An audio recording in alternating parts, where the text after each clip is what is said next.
Transformasi digital dan kemampanan korporat menjadi antara tumpuan utama Persidangan Kebangsaan Suruhanjaya Syarikat Malaysia SSMNC 2026. Persidangan itu menghimpunkan lebih 2,300 delegasi dari dalam dan luar negara sebagai platform membincangkan mengenai cabaran serta perkembangan semasa sektor korporat. Persidangan edisi ke-15 ini dirasmikan Timbalan Menteri Perdagangan Dalam Negeri dan Kos Sara Hidup Datuk Fuzia Saleh di Ibu Negara pagi tadi. The future of Malaysia's corporate sector will be shaped not only by technological advancement but by the decisions we make and the values we uphold today.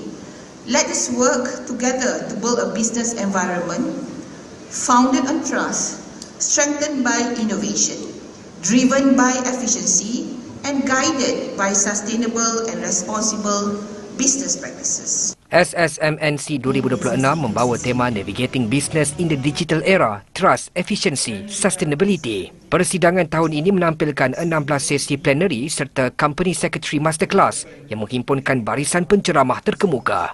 I'm delighted to learn about how the technology and digitalization journey to leverage to improve the business and also efficiency.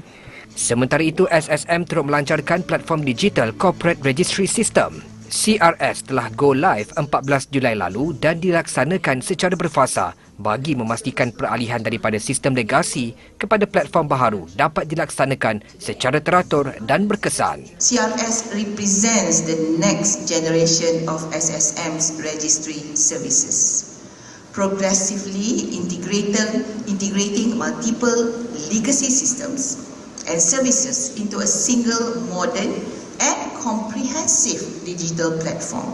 Pelbagai urusan serah simpan dokumen dapat dilaksanakan menerusi portal SSM4U dengan akses 24 jam.